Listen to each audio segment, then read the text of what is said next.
大理石纹它有一些什么样的要点，来说一下大理石纹的要点和要素。我们先简单的总结一些理论啊，然后等一下我们再开始实操。首先记住我的八字真言，有虚有实，有虚有实，要做笔记的现在就可以开始做咯。然后呢，有粗有细，有粗有细。这个口诀啊，是咱们大理石纹的核心要素。咱们有虚有实，有粗有细啊。然后这个虚实咱们怎么去说呢？啊，这个虚和实，我们要成就虚实的一个要点，需要用到的一个技法是什么呢？渐变技法。啊，实现咱们的颜色的虚实的要点，首先渐变技法，其次柔边技法。因为咱们讲的是水彩大理石纹啊，水彩大理石纹，所以说这里用到的是水彩技法当中的渐变技法以及柔边技法，而且的话基本上都是一个单向啊，双向或者是单向都可以啊。更多的时候做裂纹的时候，更多咱们是做的一个单向晕染，而就是做一些纹路的时候，咱们可能会去用到双向晕染啊。好，然后现在再说一下有粗有细，它这个粗细。把这几个字重点的去标出来，有虚有实，有粗有细。它这个粗细，咱们需要注意的是什么呢？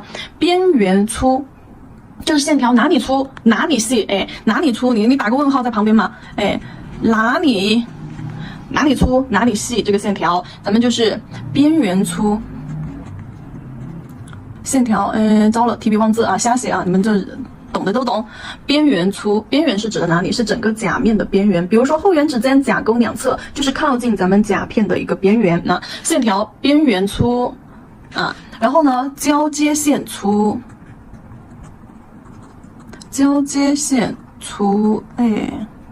好，我等一下再给你们说这个指的是什么啊？然后中间细，差点把这个字写错了。好，中间细。然后我大概咱们就是在旁边去演示一下啊，什么叫做边缘粗呢？边缘粗的意思就是，比如说这个是一个甲片，然后咱们的线条在接近边缘的时候要给它加粗，比如说这现在就是一个均匀粗细的线条啊，然后呢在靠近甲片边缘的时候来给它加粗，对。甲片边缘的地方给它加粗，而中间这一块中间细，线条的中间要细一些，中间细边缘粗。然后再说一下交接线粗又是什么意思呢？我们再在旁边举个例子啊，这个时候交接线就不是单根线条了啊，或者是平行线条了。交接线的话，那么就是一般都是或者是2到3根以上的线条产生交错或者是分叉才会出现交接线这个地方。然后我们再来交接线，我们就给它画一个叉叉或者是画一个 Y。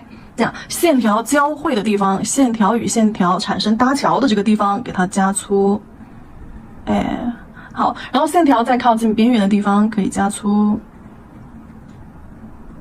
啊，但这个粗细的不用太均匀啊。来看一下交接线，线条中间交接的地方，这个三角区竖茬的这个地方给它加粗，然后边缘呢给它加粗，对，边缘加粗，然后中间线条中段的位置啊，线条中段的位置是比较细的。当然同样的啊，就也不一定你这个得要就是边缘粗，交接线也要粗，你可以就只用它其中的一样，就比如说咱们就只把交接线这里加粗就好了，然后线条在接近边缘的时候就慢慢的虚弱，慢慢的就变浅了，也可以是这种效果啊。然后这个是为了解释我们的一个大理石纹要点当中的线条有粗有细，到底是哪里粗哪里细，这边呢就给大家交代清楚了。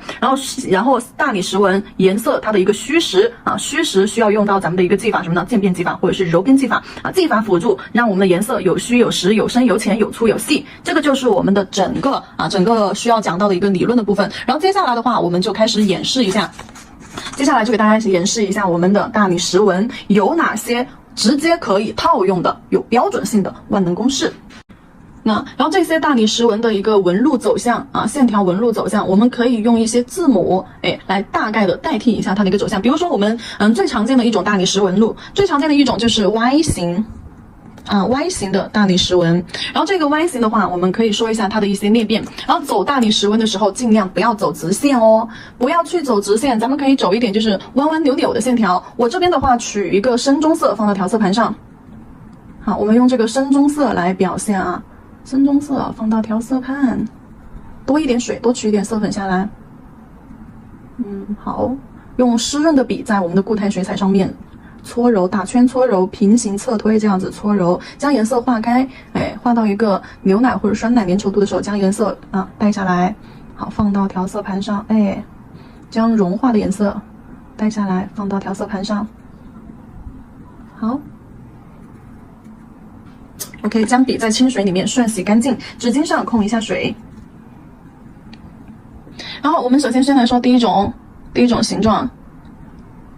好 ，Y 型，Y 型最标准的，那么就先按照它的这个圆形来啊 ，Y 型最标准的。然后你们在走线条的时候，可以就是说走一点这种歪歪扭扭的线条，你可以不用说把这个线条，走得非常的直，歪歪扭扭、扭扭捏捏的，也可以就带一点这种小小的波浪起伏，整个直线你也不用走成一条非常直的线，咱们可以走成一点带 S 型或者是 C 型弧度的这种线条，就不要走得太僵硬了。线条做的柔一些，然后现在呢，我们去把我们需要加的地方加深。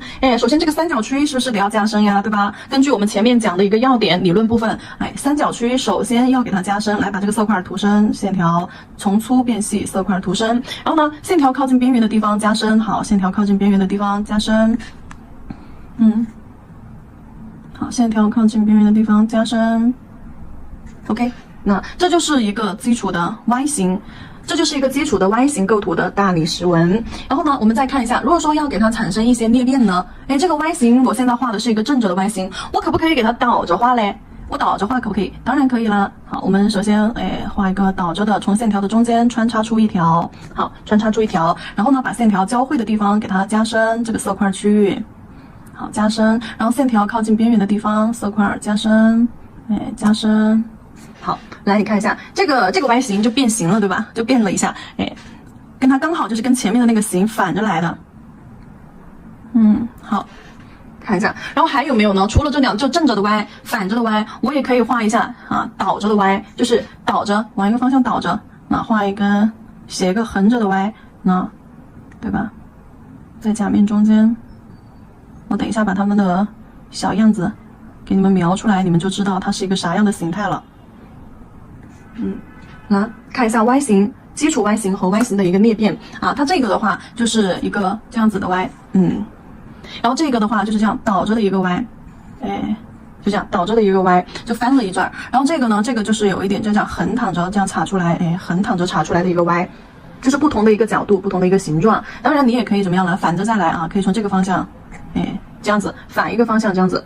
这里应该能看明白啊。然后现在我们已经实现了线条的粗细，我们已经做到了线条有粗有细，对吧？线条有粗有细。那么我们没有实现线条的有虚有实，我们现在要给这个线条做一下虚实效果。虚实效果我们可以用渐变，可以用柔边技法。那像这里我已经把线条画出来了，我就用不了渐变技法了，对不对？那么我就只能去做柔边手法，将笔在水里面打湿，打湿控一下水，然后呢，将我们色块重的地方，也就是我们的线条粗的地方，给它揉边边，揉散开。你可以去揉单边，可以去揉双边。那这里我要去揉一个单边，好，揉散开，好，揉散开。那这里是揉的一个单边的一个效果，那我再揉一个双边的效果。旁边这里的话，我就揉一个双边的效果啊，就我不但要把这边的边缘线揉散开了，我还要把另一头的边缘线给揉散开啊。这个色块我不只揉它的左边，我连它的右边一起揉，这种就叫揉双边，而前面那种就叫揉单边，只揉了线条的一侧。好，揉完之后会有一些就是水比较多的情况下会留下一些这种水圈印子，其实这种水圈印子是可以体现出你的整个纹路的一个层次的，但是呢我这里不要，我不要，你可以留着啊，你可以留着，你可以不要。如果说不要的话，你就继续湿笔控水啊，然后用揉边手法把水圈这个位置给它擦掉，也揉搓洗掉。好，揉搓洗掉，让它揉出来的这个颜色不要带有这种边线感，朦胧一些，模糊一些。好，这个就是一个双边揉双边，线条揉双边的时候，你就会发现它的颜色就更加的朦胧，雾化的就会更严重一些。而我们的线条在揉单边的时候，它看起来就会更干净一些，对不对？就像裂谷峡谷那种就是冰块裂了的那种感觉一样，它是有一种干净的那种氛围感。而这边的话就感觉更要朦胧厚重一些啊，蓬松一些，松散一些，这边叫凌厉一些。像这种单边的话非常适合去画那种冰裂纹啊，就是直线条的那种冰裂纹。而这种是大理石纹，大理石纹的话是蜿蜒曲折有弧度的。好，然后这边的话我揉一下吧啊，简单揉一下。好，把色块重，你看线条细的地方，线条细的地方，我基本上都不会怎么动它。我要揉的话，我只会揉哪个地方嘞？揉它粗的地方，线条粗的地方。好，现在呢，我们已经讲了我们第一种型，第一种就是我们常见的 Y 型纹路，对不对？大理石纹万能公式当中的 Y 型纹路走向。然后现在我们再来讲第二种常见的线条构图。线条构图，然后我们看一下第二种是什么。其实第二种的话，你们也经常见到，对不对？包括老花眉角质，咱们都知道是用什么形状 X 型。然后这里的话，我们当然也会有一个先来一个标准的 X 型，标准的 X 型完了之后，咱们也要来点东倒西歪的 X 型，对吧？它就是不听话，它就这样歪着，它不好好的站直了，它就这样倒着，就对吧？就有点产生了裂变。当然线条不能画直线，大理石纹的线条它得是蜿蜒曲折的逆笔。好，这里的话我要留一个来用渐变手法啊。我们刚刚试验了揉边手法，揉边手法的话是先画完线条之后再去使用我们的揉边手法。然后这里的话我先用一个揉边手法，然后呢再演示一个渐变手法啊，去画线条。首先揉边手法的话，我们要先把线条画出来。比如说你要先去画一个 S 型出来，线条当然不打直线啦，走这种带点蜿蜒曲折的 S 型的 C 弧形的这种线条。好，那这样交叉，线条交叉，然后交叉之后线条的交接处给它加深，结合我们前面讲的理论啊，线条交接处给它加深色块。好，然后呢线条开着边缘的地方加深，但不是所有边缘都需要加深啊，甚至所有这个边缘要加多深也是取决于你们自己。好，加深。线条加完了之后，揉边手法的话是要先把线条的一个形画出来，画出来了之后，然后你再去给它做一下揉边。画完之后再去揉的是什么呢？揉的是线条粗的地方呢，就这种带大色块的地方。这种带大色块的地方，你看中间这个线条，如果说非常细的情况下，这一块我是不会去动它的，我才不会去揉它呢，对吧？我就揉线条粗的地方、厚重的地方。然后揉完之后，如果说你发现它的那个线条纹路已经不太明显的时候，你需要干嘛呢？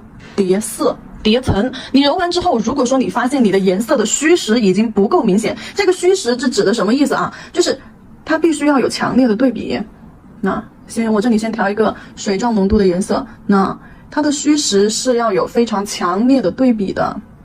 好，这样子一个浓度，然后呢再来一个实色，就同一个颜色，不管同一个颜色还是不同颜色，它的这个虚实是必须要有强烈对比的。如果说揉完之后发现你的颜色你的线条颜色啊已经失去了那种我们的一个大理石纹要点有虚有实，那么你需要给它加，比如说把线条粗的地方加深。对，加深，中间再给它叠一层，叠的这一层肯定要比我们下面揉色已经揉完边的那一层要线条要更细，色块要更小。叠色的话是你不能盖住底下的那个颜色，所以说你看我叠色的时候，色块是不是范围画的比较小巧一些了，线条勾得更细一些了啊？我不会把第一层已经揉完边的那一层线条给它遮住。那加完之后，你看一下是不是颜色层次立马就来了？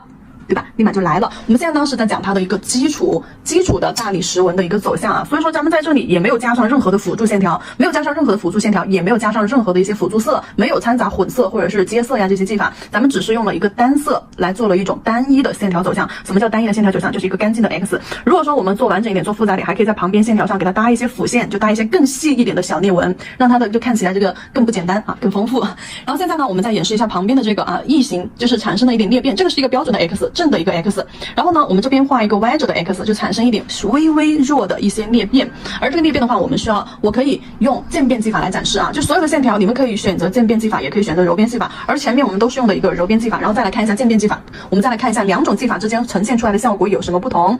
湿笔控水，笔尖取色，好，毛尖取色，湿笔控水之后毛尖取色啊。然后接下来我们先去画一条主线条，好，揉一个大色块，渐变侧推，好，侧推一个大色块，然后慢慢的提笔勾，勾下来，渐变侧推。好，你看颜色的虚实已经在我们侧推运笔的一个过程当中就已经形成了虚啊，这边虚实，虚实，然后在这一块单独的这个色块里面也有虚和实，对吧？虚和实啊，虚和实。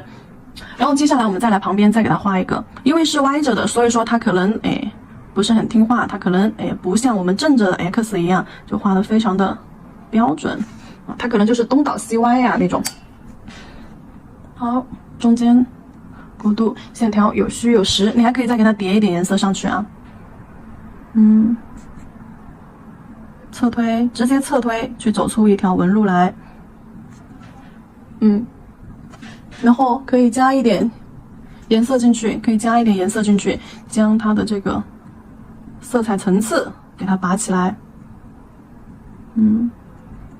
好，颜色色彩层次，那你也不能就是说，对吧？没有强烈的一个对比冲突，颜色是可以反复叠加，然后去找到它的一个色彩层次。来看一下，这个就是一个渐变手法侧推出来的，其实它就没有用到我们的柔变手法，对吧？笔尖取色，压笔侧推，我们后面会在甲片上去展示。我们现在呢，先在纸上去过一遍，你们在纸上只能看到一个形，上了甲片之后，它的效果又是完全不一样的。那么渐变出来的手法和前面柔变出来的手法，其实仔细去看，它肯定是有区别的啊。然后呢，你再去看一下，又发现好像也差不多，对吧？两种技法其实虽然说做法不一样，取色不一样，但是其实做出来好像得到的一个效果是差不多的啊。但是我们等一下上了甲片之后再去对比啊，上了甲片之后你就知道是不一样的。好，现在我们说完了 X 型说完了之后，我们再来说第三种我们常见的一个就是大理石纹的那个什么来着，纹路啊。我们再来说一个 A 型。其实这个不太常见，更常见的是单根线条的那种。不过呢，我们这里先讲一下字母型的啊 ，A 型 ，A 字，A 型线条纹路走向。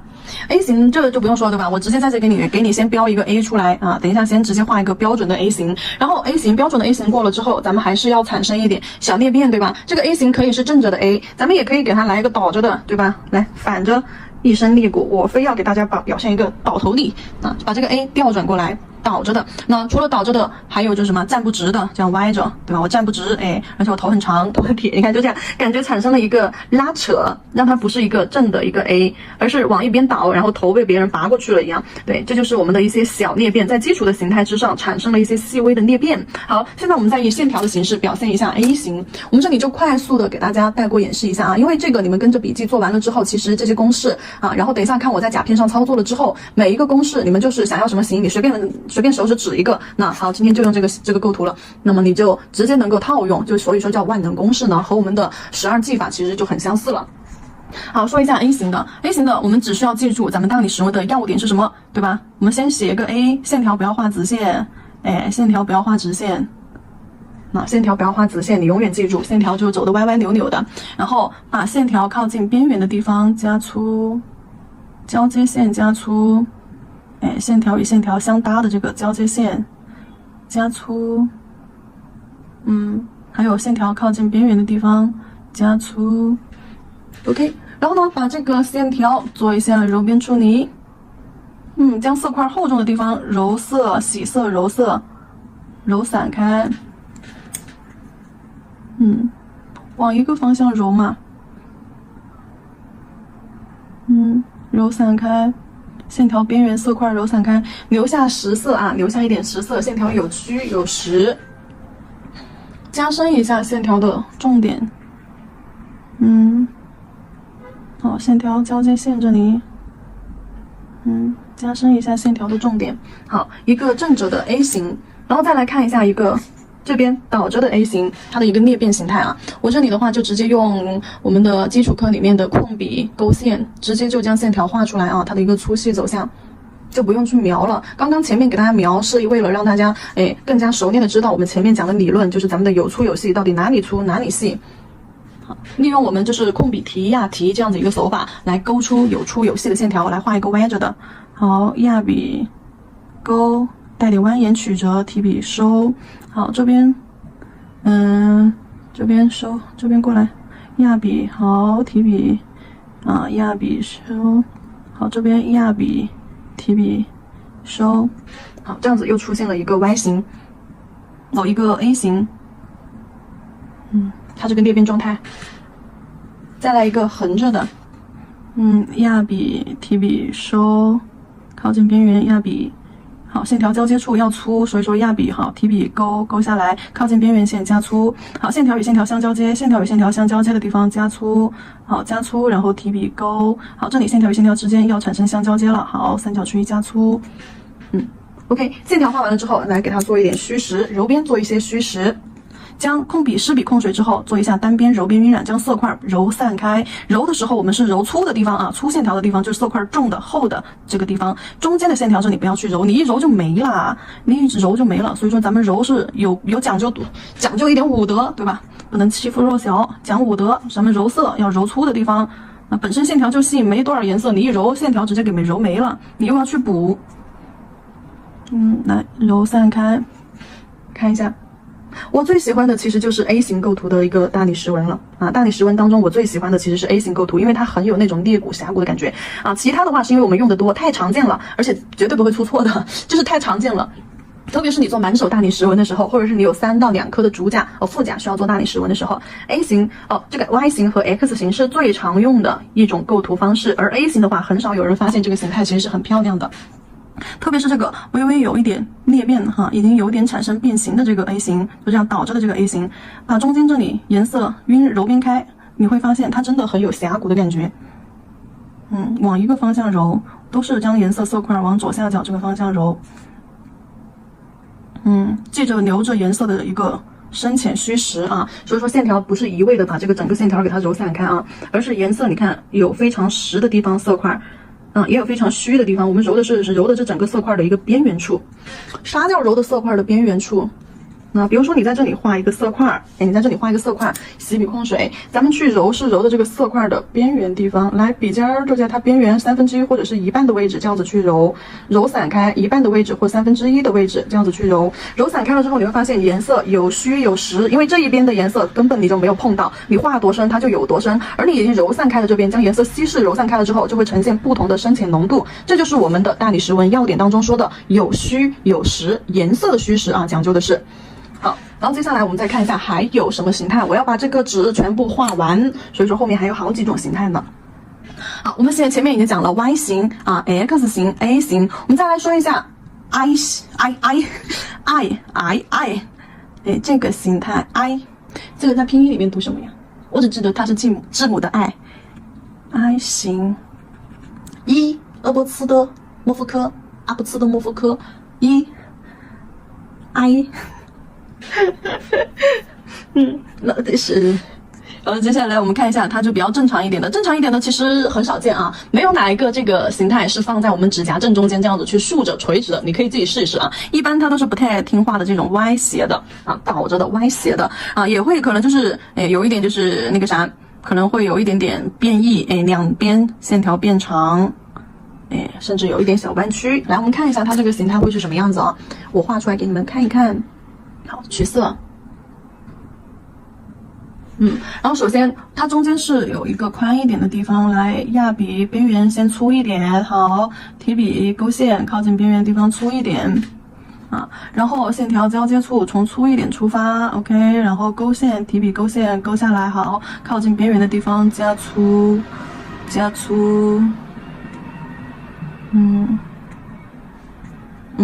其实就很像单根线条了，啊，来再将色块揉散开。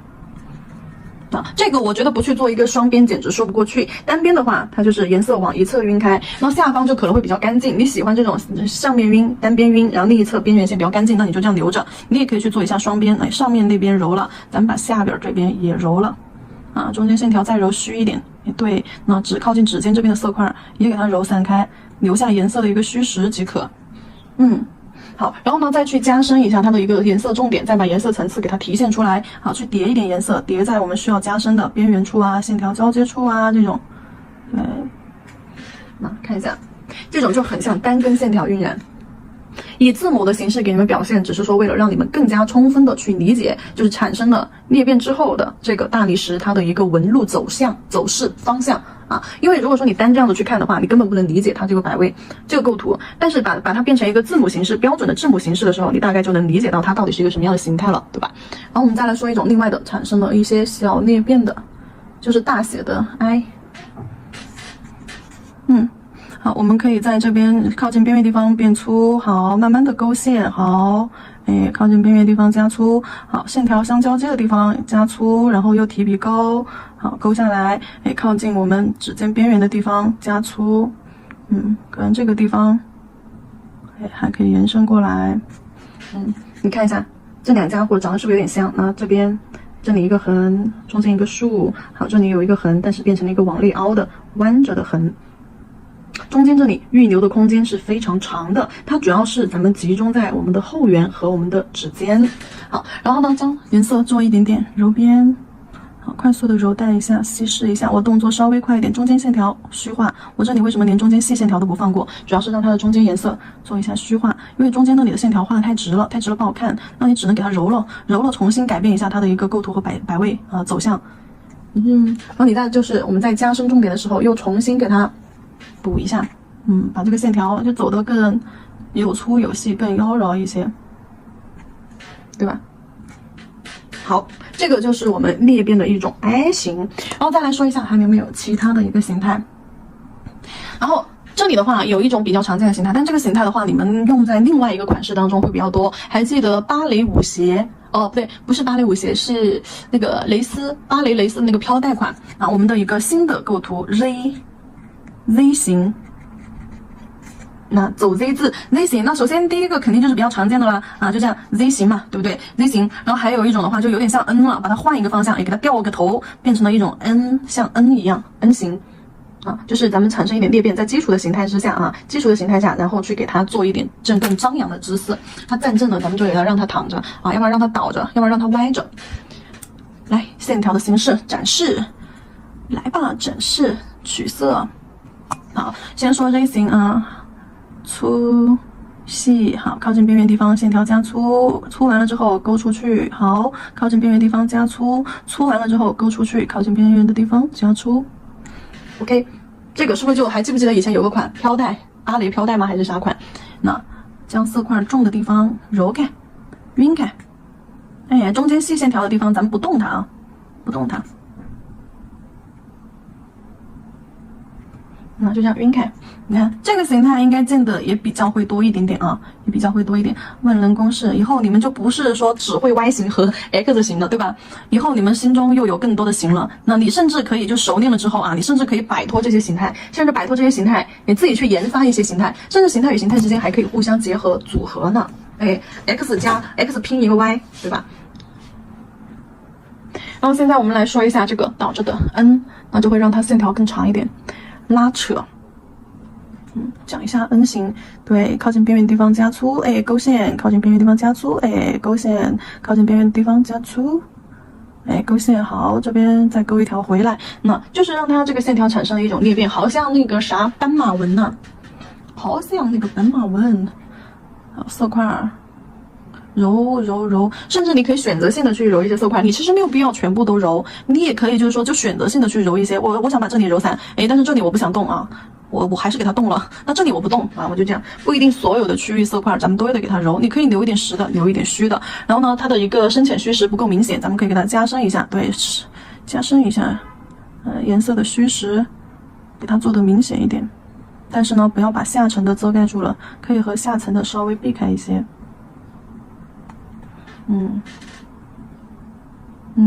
线条有虚有实，好，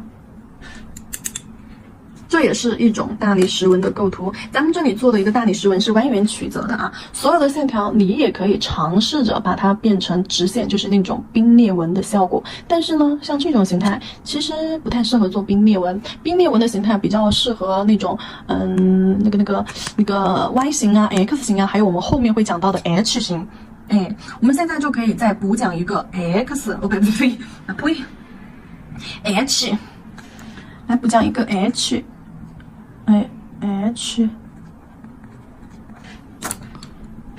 H 的话，我们在甲面上去画，肯定不能这样正着画啦，让它就是横躺着吧，让它这样斜躺着吧，因为你知道在甲面上去这样子画一个 H 的时候，这个形就很怪。你要看着我们的指甲美感来呀，这样竖着去画一个 H 肯定是很怪的，我们是需要让它稍微有一点侧，往旁边倒一点点。好，来画一个，线条靠近边缘的时候加粗，然后勾线，对，深浅虚实的勾过来，靠近边缘的时候加粗，然后这边好，这边靠近边缘的时候加粗，然后慢慢的勾线，好，靠近边缘的地方，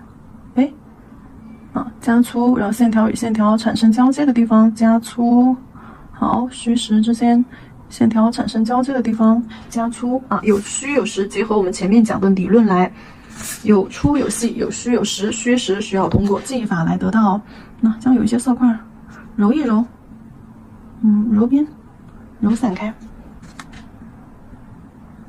将色块重的地方，线条厚重的地方色块大的地方，这样揉散开。H， 当这个 H 变得特别的线条特别直的时候，它就会更加的锋利一些，就很像冰裂纹了。好，揉散开。那 H， 好，接下来我们再看一下还有什么形状啊？还多着呢，还有好多好多呢。然后我们再来说一下，两根搭的 V 型。你有新买家进店咨询，来微型的话，我们还是先来一种正着的 V 嘛，对不对？然后呢，再来一个倒着的 V 嘛，对不对？再来一个横着的 V 嘛，就是各种方向的都给它翻转一下，不一定就只能说是一种构图嘛，一种标准的站姿，不是的，有行走的，也有坐着的，不是的，要站着的。好，我们首先看一下标准的 V 型，就是两根线条相交接，其实也就是先加粗，好细加粗，好，然后再研发出一根单根线条出去。好，那就其实主要也就两根线条，那这样主要也就是两根线条，把色块揉散开。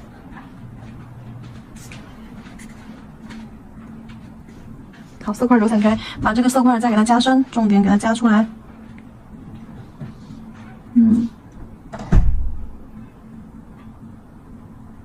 OK。接下来再看一下倒着的 V， 倒着的 V， 我喜欢从这个侧角的位置出发啊，右上角和左上角啊这些侧角的位置出发，我不喜欢在正中间出发。好，线条由粗到细，蜿蜒曲折，来一点小弯弯。好，这边出发，做一点线条有粗有细，那当然色块也得有大色块、小色块，对吧？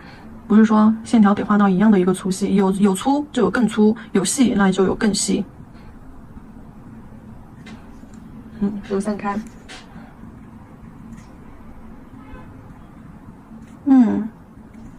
给你们看一下揉散开的一个效果。好，然后再来横着的，粗细粗 ，OK， 那这也是一种啊，就是横着的嘛，不是这样子大 V 了，因为这个模型甲片模型有点长，是长直梯的那种模型，所以说线条会画的老长了。你这些线条啊，可以根据甲片来构图。甲片短一点，那你线条就画短点哦，就根据甲片的大小来控制咱们线条的一个粗细长短啊。那中间线条弱化一下，加一点重点进去。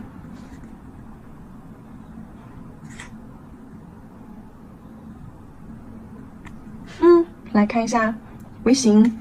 好，微型结束之后，我这边节奏快一点点啊，因为我们后面还要去做演示呢。好，微型结束了之后，我们来说一下，其实 I 型当中也有那种单根线条。I 型这里的 I 型是大写的一个 I， 对吧？这样子的 I， 其实就很像弓形，就是我们汉字里面的弓。不是工作的工，是人工的工，大写的 I。那么我们还有一种形态的话，就是单根线条。关于单根线条和双根线条，我们现在来说一下单线。这里用文字表示了单线，也就是说一根线怎么在甲片上去婉转它，只有一根线的前提下，那这根线可以是一个就是直线，对吧？可以是这种直线，好，也可以是什么呢 ？S 型啊，或者这种蜿蜒曲折的曲线，曲线。有一点那个啥，也可以就是画细线，对吧？然后呢，也可以就是说画点那种粗线，对，也可以是一根线条，但是呢加粗。那我们说着工作的工啊，好像工作的工也是那个工啊。好，我们来说一下单根线条如何在甲片上去进行表现。单根线条画一根直线的时候，这还不简单嘛，对吧？把线条加粗画细，好，这根线条就算是完成了。来给它带一点揉边晕染咯，那把色块边缘轻轻的揉搓带，好，揉搓带，你揉那边我就揉这边。搓开来，好，中间线条洗一洗，晕开，不要有水圈纹路出现。好，加深，重点表现一下。对，好，重点表现一下。那单根线条怎么玩？就这么玩，就直接画一个单线条。当然，这个单线条并不是说，其实我们的大理石纹它这个边缘粗，咱们这里也可以产生一个变化，叫什么？边缘细啊，边缘，哎，写不下了，在这里啊，边缘细，不一定要边缘粗，咱们也可以边缘细啊。说到这个边缘细哦，那我就得要给你在这边演示一下喽，在这个地方演示一下啊，就线条中间粗，但是呢，靠近边缘的时候，慢慢的，哎，越变越虚，越变越虚。那这个也很常见到，对吧？好，轻微的晕一下另一侧。好，重点表达一下，把颜色的层次再加进去，颜色的虚实。哎，中间颜色深，靠近边缘的时候又弱下来了。哎呀，没洗笔就去揉，结果色块揉脏了。没关系，小问题。色块在靠近边缘的时候又变细了，那它刚好就跟这个完全错开了，对不对？所以说我们的一个有粗有细，咱们可以什么呢？边缘粗也可以边缘细，也就是说在靠近我们甲片边缘后缘啊，或者甲沟两侧啊指尖的时候，咱们的线条在靠近边缘的时候可以加粗，边缘加粗，中间细，也可以完全跟它就是说反着来，咱们变成中间粗啊，边缘细，中间粗，边缘细，画这种单根线条的时候，这里能够理解吧？这个也是直线啊，不过呢，这个直线是中间粗，然后这个直线呢是打括号，中间细，是灵活的啊。就是为什么给你们这样子固定的一种标准的话，固定的标准是为了让你打基础，而你在做的多了之后，其实是可以在这个标准之上去产生裂变，而去灵活的去运用。只是说呢，我会先把这些灵活的一个点先提供给你，而你的话可能一下子吸收不了这么多，但是呢，你发现你做的多了之后，你自己慢慢的就会去产生一些裂变了啊。好，然后接下来看一下曲线，曲线，再取一点颜色不够喽。曲线就很简单了啊。曲线的话，咱们甚至就直接用渐变手法都可以了。来，湿笔控水，好，控水湿一点，水多一点，有水珠啊，有水珠不只是水痕，因为纸上吸水快，吸水多，不像甲片。好，笔尖尖取色，好，来侧推啊，侧推，好，侧推没颜色了，在笔尖吸点色，好，跟着侧推，好，哎，到边缘的时候你可以变虚。就这种单根线条好像做那个飘带一样哈，来把这些地方可以再变虚一点，就是画一根 S 型，这里是一个直线，直啷啷的，咱们是可以就是把线条变得稍微有点曲线，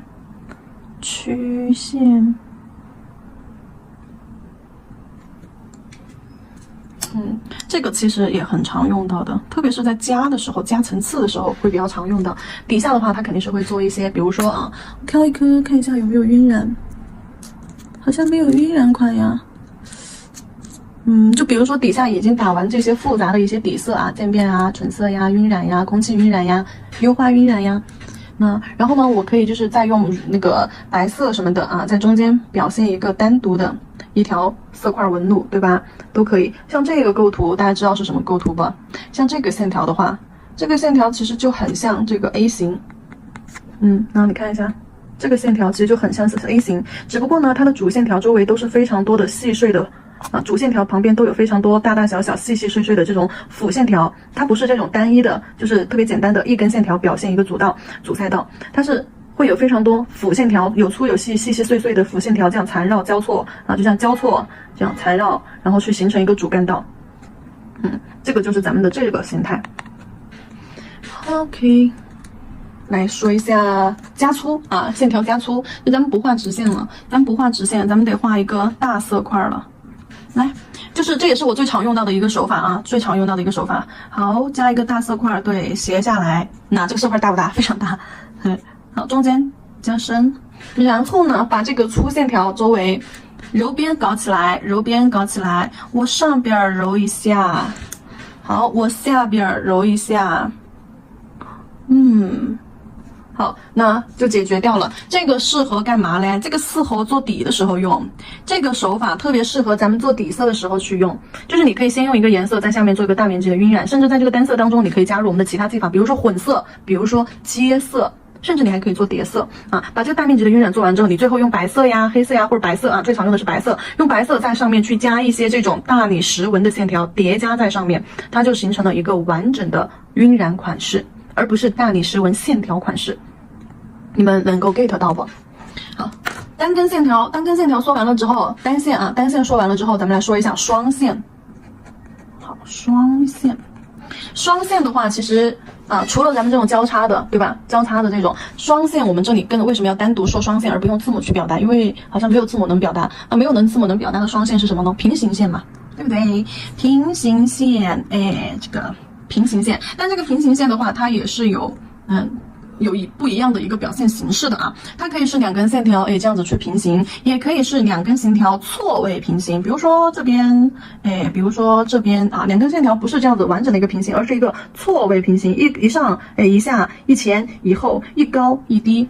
对，去做一个错位的平行。然后除了平行线条，还有你们非常常见的就是什么山丘纹，对不对？山丘纹和那种海波纹，对吧？山丘纹、海波纹，甚至我们做一些就是国风款的时候，国风款那里面不是画山丘的时候会用到的一种，我找给你们看一下啊。国风款里面有一款这个《山海经》的神鹿。这个是动物课程啊，这个是动物款式课里面的《山海经》神鹿。你看一下它远处这个背景的这个山峰，是不是咱们就也算是用到了山丘纹这样子一个线条纹路，大理石纹线条纹路？只不过呢，它是把它变成了整个背景当中的其中的一部分，而不是在我们的整个画面上去做一个山丘纹，它是把它缩小变成了整个画面当中其中的一环。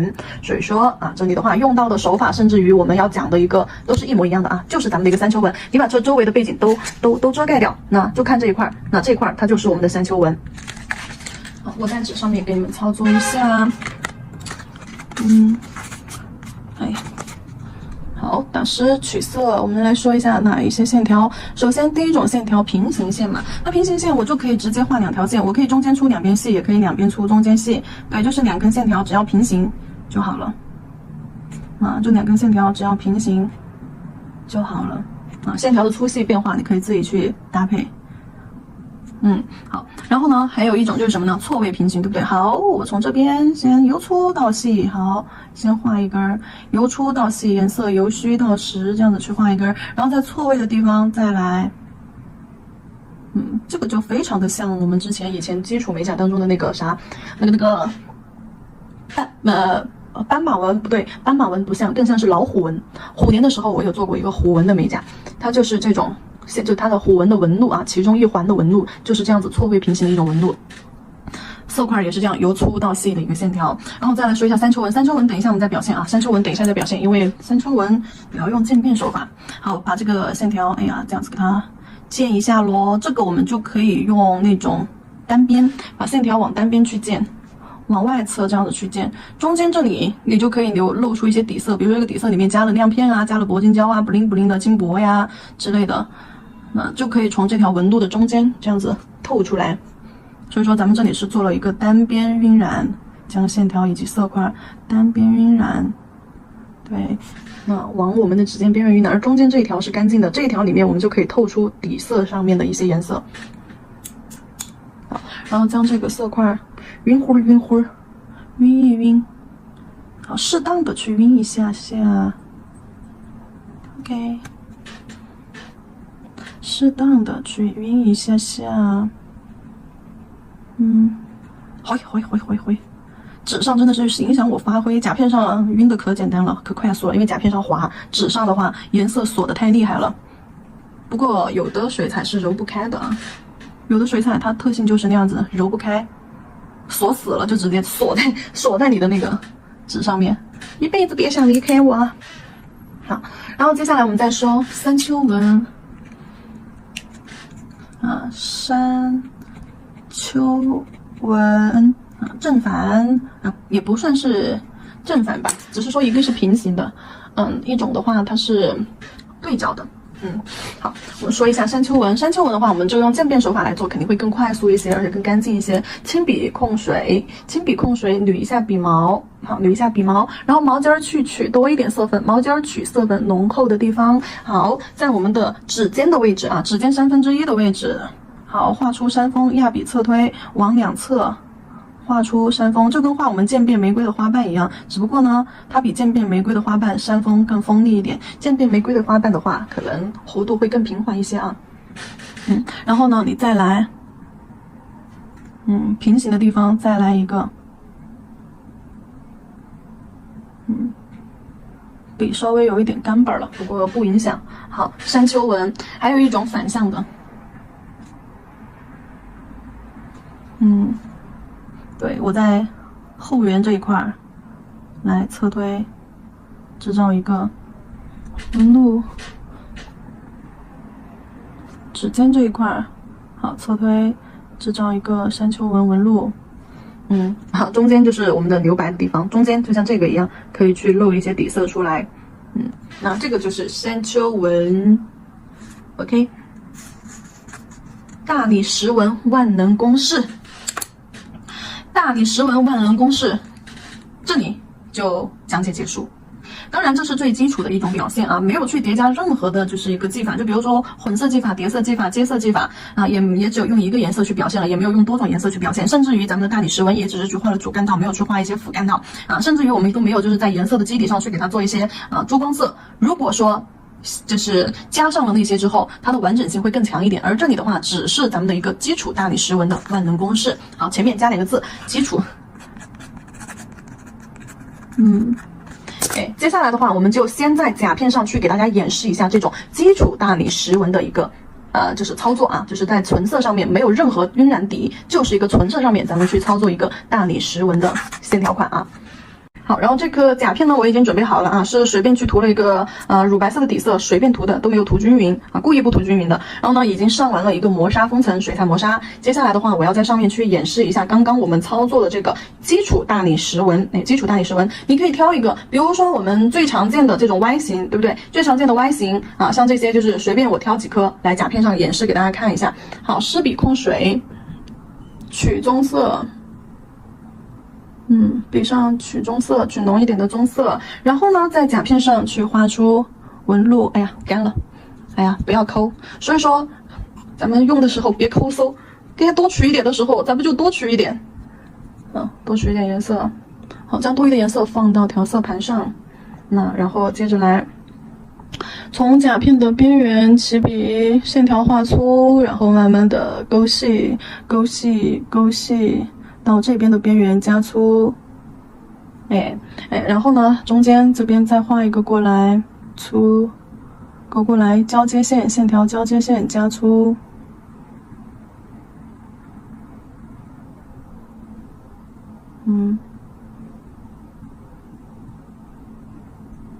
好，然后一个基础的一个线条纹路画好了之后，我们去给它做一下揉边，湿笔控水之后，将色块的边缘。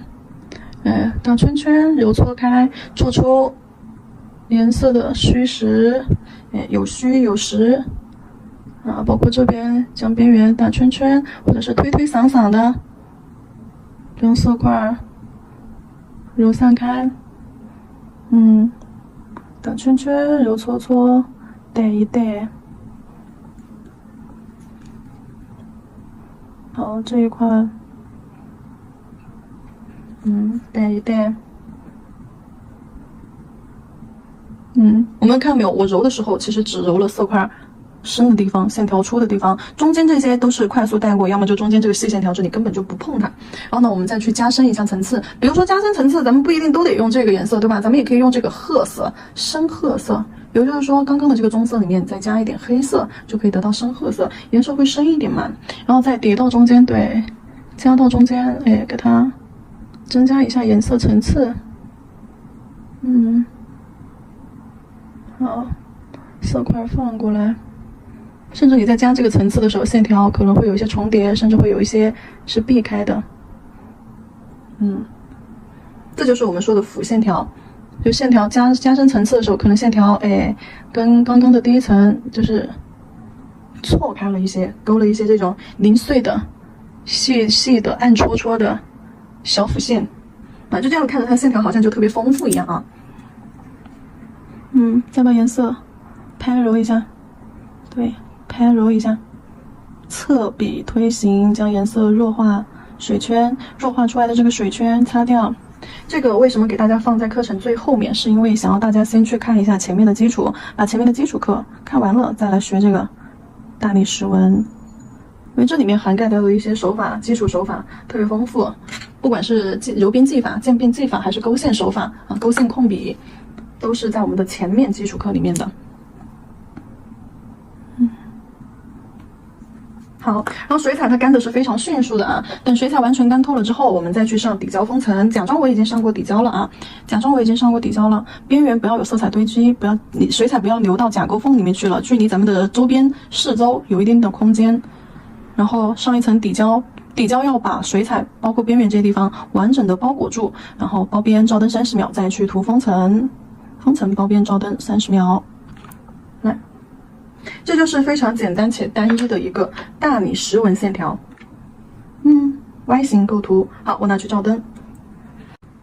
然后接下来再给大家演示一个 Z 型线条哟 ，Z 型线条哟。好 ，Z 型线条还是一样的啊，线条的话去控制一下粗细，边缘粗。好，中间勾细线。细线就非常细，断断续续的这种感觉，一定要非常的细啊！去看一下咱们基础课里面控笔线条，就是第1章节5、6、7、8、9、10，都是在讲控笔线条。对，中间一定要非常的细，甚至有点粗细，有点有粗有细的那种。好，就是这样断断续续连接过来，靠近边缘的时候加粗，好，然后再牵一根过来，好，靠近指尖的时候又给它加粗，加粗的地方色块肯定要深一点啦，薄薄的一层，没有气势的很，好，然后把这个主线干给它就是画完了之后，咱们湿笔控水，将色块的边缘呢，用笔尖啊，将色块的边缘这样侧推啊，打圈啊，反正呢就是给它各种揉散开，就将色块雾化，从一个实线条变成一个虚线条。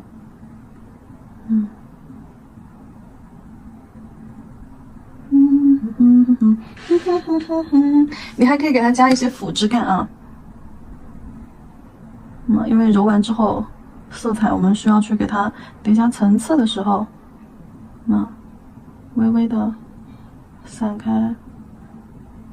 笔尖带出来的颜色侧推、打圈、揉搓，先进行线条的虚实结合。线条旁边侧推会变成一道非常漂亮的阴影。其实我觉得就这样都可以了，就这种单根的大理石纹裂纹啊，就这种单根大理石纹裂纹，其实也已经挺有意思的了。但是我们其实也可以给它加一点辅线在里面啊，就用刚刚我们说的这个褐色，也就是棕色加大量的黑色啊，调成的一个褐色，比刚刚我们使用这个棕色再黑一点，颜色再深一点。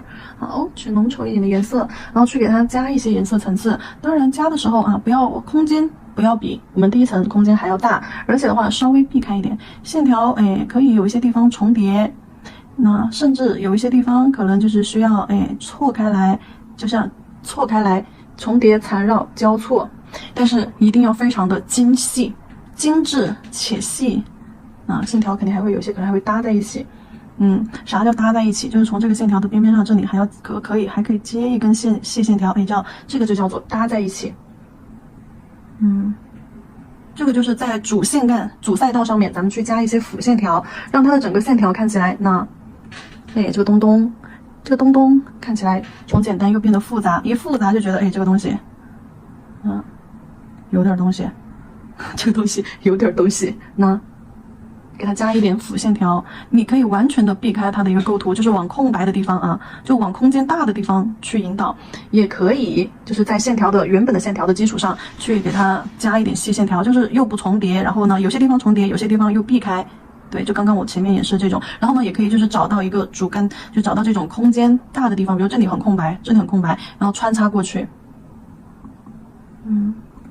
加完了线条之后，有时候会特别突兀，对不对？特别突兀怎么办？湿笔控水之后，你将这个线条的边缘用笔尖轻轻的将这个线条的边缘用渐变手法侧推扫带一下，变成一个带着这种晕染感的纹路。这块线条很硬，太实了，很硬。侧推将颜色侧推扫一下，好了，就这样。然后底胶封层啊，同样的处理，底胶封层。好，这一个基础大理石纹也画好了。基础大理石纹 Z 型，因为你拿远了看它的主干道就是一个 Z 型，对不对？就是最实的那个线条。然后拿近了看之后，又会发现其中有一些非常精致的细微的小裂纹穿插在里面，缠绕在里面。好，这颗也操作完了，我们拿去照灯。然后接下来我还要操作一颗组合的，就是这个加粗的这个线条，那这个和这个 A 型裂变的 A 型这两个去组合，那这个和这两个去做一个组合，然后颜色我也会变一下，变一下，我想一下怎么去配个色呢？为了它不要太突兀啊，咱们就用这个棕色系吧，棕色取到调色盘上。棕色取到调色盘上，好，然后呢，把这个颜色在我们的甲面上去侧推啊，就像刚刚我们在纸上演示的那样，这样侧推去画一个粗线条，斜着去铺一个粗线条。好，稍微等它干一干。不要着急，你现在去晕的话，你控不好水，非常容易出现水圈儿，非常容易出现水痕、水圈儿。那稍微等它干一点的时候，咱们再湿笔控水去揉一下色块的边缘，对，打圈圈，揉搓搓，将它这块边缘就是这样弱化。然后呢，下方一个左下角，一个右下角，打圈圈，揉搓搓，给它做一下弱化。中间的颜色咱们可以再加深一点，就色块也太浅了，一点层次都没有。再加一点，什么？我有超时未回复的消息，让我尽快回复。客服2号，你在干什么？要扣我分的，不回复。好，差不多，就这种水圈弱化一下，这种水圈你可以给它留着，你也可以给它弱化。好。那一个加深的基底纹路做好，这个做好了之后我们如果说要去叠加的时候，这种粗线条大面积的铺色和这种精细的裂纹线条去做一个搭配组合的时候，中间一定要做隔层，一定要有一种层次效果，它们不能够在同一个平面上去操作，因为晕染、裂纹都是需要我们去做空间层次效果的一个款式，在同一个平面上去完成出来的，始终没有那种做了隔层的效果好。就比如说玉石，它就是裂纹之间，它就是有一种上下层次的一种通透感，对不对？那么我们要达到那种感觉的话，就不能够在这个平面上去操作我们刚刚要加的这个石纹线条，我需要给它隔层一下。先底胶水彩完全干透了之后，咱们先上防翘底胶，边边上给它擦一擦这个没有靠近边边这个没有靠近边边都是有安全线的，看到没有？距离我们的测底线甲沟都是有安全线的。好，我们直接上底胶，底胶真假全涂。那底胶真假全涂给它做一下包裹。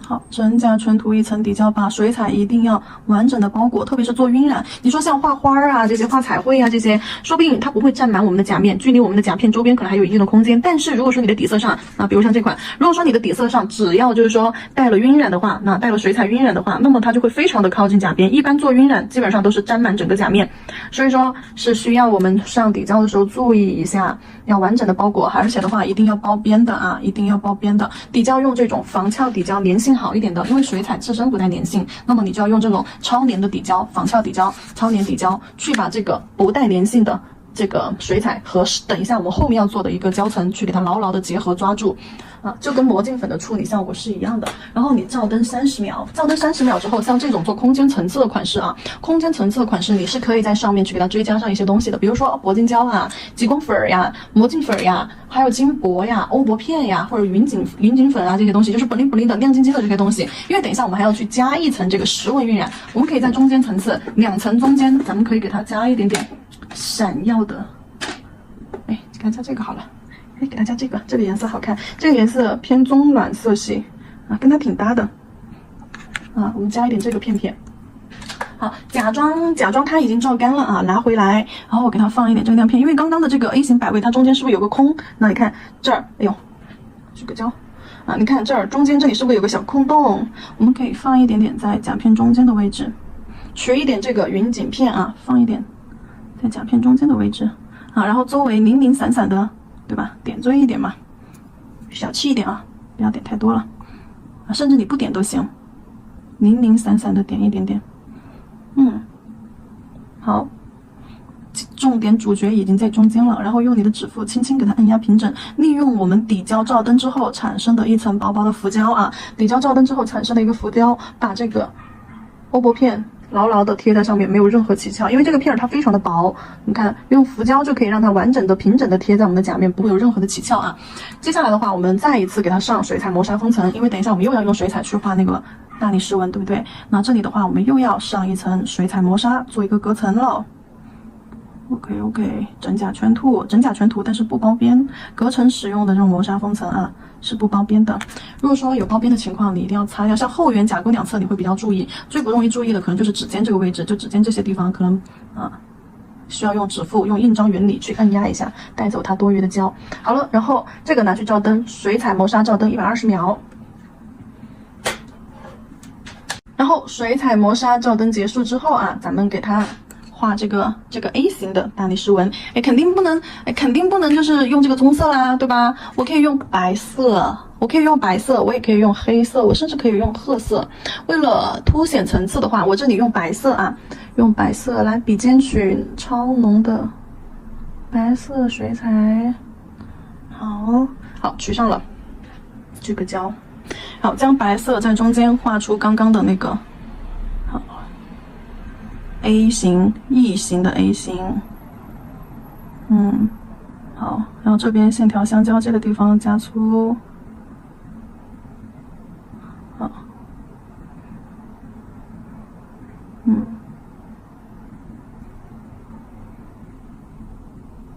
线条相交接的地方加粗，中间就是提笔钩啊。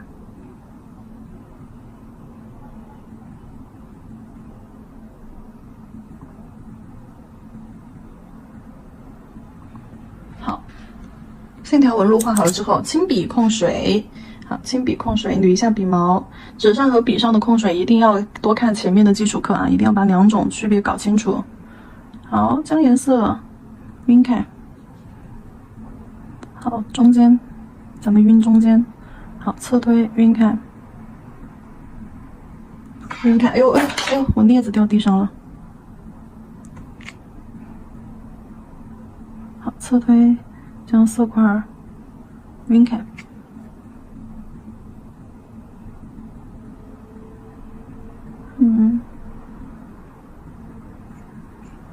晕开。我甚至觉得就这样都可以结束了。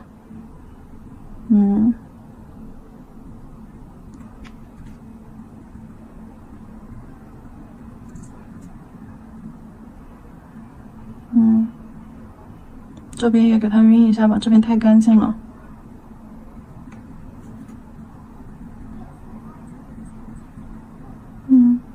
好，差不多了，其实，好，就这样子吧。晕的那边的主干都不见了，给它勾一点。主干还是要有的，你可以加一点辅干进去。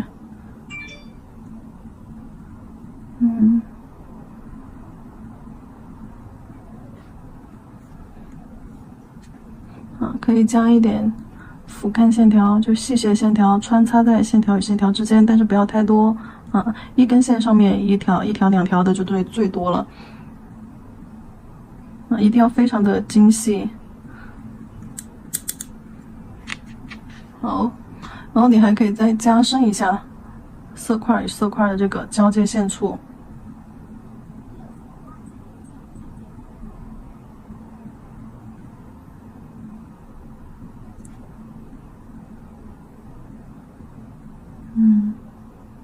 侧推，将色块揉散开。好。这揉的过程当中，还有勾线的过程当中，就你侧推揉的过程当中啊，你看，就把这个色块揉完了之后，你看笔尖手指颜色沉淀之后，它就会形成这种新的边缘线、水圈纹路。